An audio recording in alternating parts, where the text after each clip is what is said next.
Nós tivemos pela madrugada aí no Reino Unido a divulgação do PIB, que confirmou mais uma vez aquele risco de recessão, né? Aquele indício de recessão por lá, pelo menos recessão técnica no que se diz, quando o PIB por lá veio mais uma vez aí de forma negativa. A projeção era um PIB zerado, tivemos o PIB mensal sendo divulgado menos 0,3, e aí o dado anualmente falando ficou em 2% também abaixo daquilo que era projetado. Também tivemos a divulgação do IPP, eu falava com vocês no último domingo, que é como se fosse um dado irmão, né, do CPI IPC conhecido no Brasil. O IPP é o índice de preço ao produtor nos Estados Unidos, e nós temos, né, aquele dado que vai ser divulgado amanhã, como eu comentei com vocês, que é o ICP, o índice de preços ao consumidor. O IPP foi divulgado hoje nos Estados Unidos pela manhã e subiram mais do que esperado em setembro em meio a fortes altas nos custos de serviço e bens, sugerindo que a inflação no país pode permanecer desconfortavelmente alta por mais tempo. Ou seja, a projeção para esse dado era de 0,2, como a gente pode ver aqui, 0,2, e tivemos um dado sendo divulgado dobrado, ou seja, 0,4. Então, muito acima do que se esperava, o que projeta para a gente que, se é um dado relacionado à inflação, poderemos ter também um CPI ou IPC, como você quiser chamar, também fora daquilo ali que se espera. Então, muita atenção a esse dado que vai ser divulgado amanhã, mas o IPP já deixa para a gente, né, alguma pista do que pode ser divulgado. Além disso, tivemos às 10h30 o discurso da presidente do Banco Central Europeu, Christine Lagarde. Eu trouxe inclusive o que ela falou no mercado, basicamente reafirmando o dever do Banco Central em levar a meta de 2% para jogo da inflação anual, ou seja, eles ainda estão muito longe disso acontecer, e que entende, obviamente, que a energia vai continuar a impulsionar essa inflação, deixando essa meta anteriormente estipulada cada vez mais difícil, mas reafirmando o objetivo dela e a responsabilidade de continuar tomando as medidas e as políticas monetárias necessárias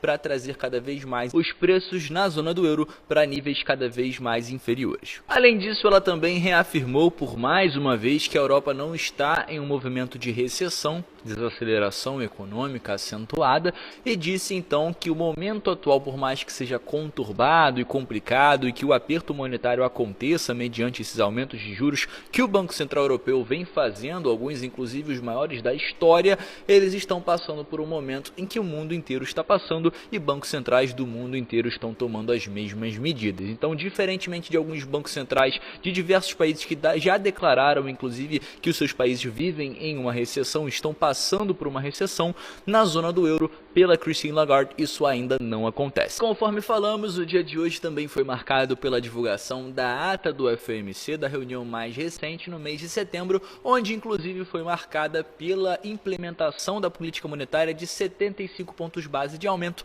à taxa básica norte-americana, e então foi um grande marco. E nós tivemos hoje a liberação do documento dessa grande reunião, o que foi falado, o que os membros votantes, né, tiveram como decisão em relação às implementações de políticas monetárias realizadas no último mês, quais são as metas do Banco Central norte-americano e etc. Foram dois statements principais, né, basicamente duas manchetes principais que foram comentadas sobre essa ata, e eu trouxe as duas com vocês para a gente também comentar e deixar aqui como título de informação. Primeiro, o Fed viu como urgência em arrefecer a inflação nos Estados Unidos, então isso não é nenhuma novidade, a meta deles é inclusive chegar a níveis de 2%, que eu acho bem difícil que aconteça, principalmente em um período não tão distante, que foi inclusive o que eles têm como meta e divulgaram por diversas vezes, mas eles comentaram aqui mesmo com o impacto no mercado de trabalho. Então nós vimos aí recentemente a divulgação do payroll nos Estados Unidos, que é um dado que traz para a gente informações sobre o mercado de trabalho, que traz para a gente aí a taxa de desemprego também no país, e vimos uma taxa de desemprego caindo, ou seja, abaixo das projeções divulgadas,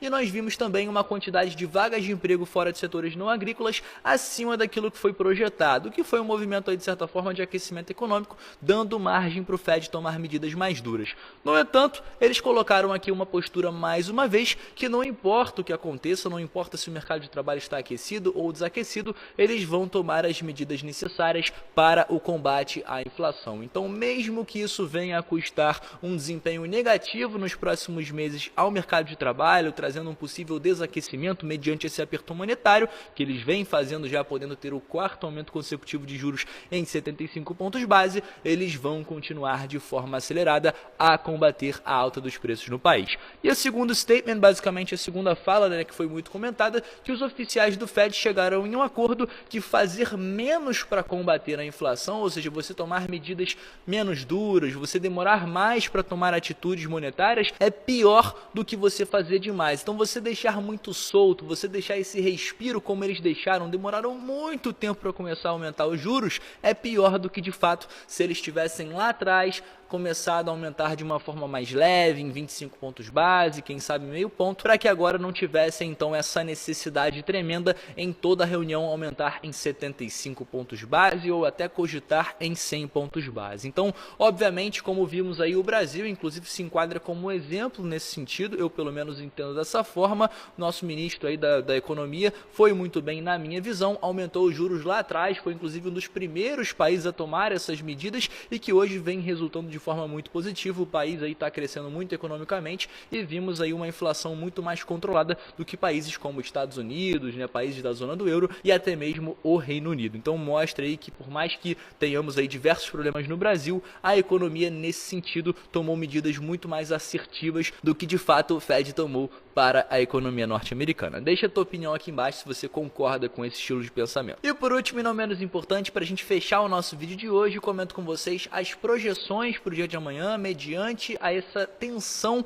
que se aproxima a divulgação do CPI nos Estados Unidos, aquele Consumer Price Index que falamos no início do vídeo, inclusive deixando com vocês quais são as projeções de grandes bancos norte-americanos. De acordo com o JP Morgan, eles estimam que a inflação no mês de setembro vai cair para 8,1% nos últimos 12 meses e é inclusive a projeção que nós temos para amanhã aqui. Se a gente for olhar, 8,1 é a projeção do IPC anual, no mensal 0,2, lembrando que o último dado veio em 0,1 e nós temos nos últimos 12 meses uma inflação nos Estados Unidos em 8,3. Então acredita-se que baixaremos aí nos últimos 12 meses e teremos uma projeção de 0,2. No entanto, é super válido lembrar, conforme falamos no início do vídeo, sobre um dado também relacionado à inflação norte-americana que foi divulgado nessa manhã de quarta-feira. Nós tivemos aí o IPP sendo divulgado, como falamos, o índice de preços ao produtor, que tinha a mesma projeção de 0,2 e veio de forma dobrada em 0,4, o que é um sinal negativo que mostra que a inflação segue a todo vapor e aumentando. Então o IPC, que é obviamente um dado mais importante do que o IPP de fato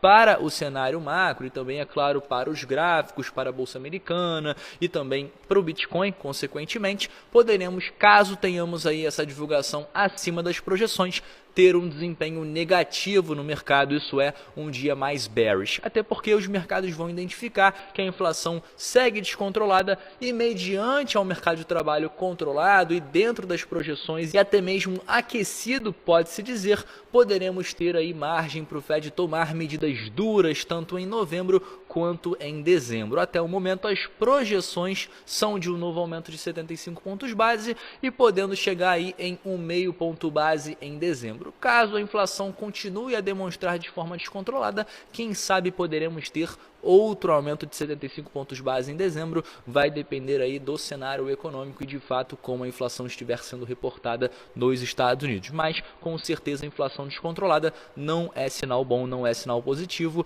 Então muita atenção a esse dado que será divulgado.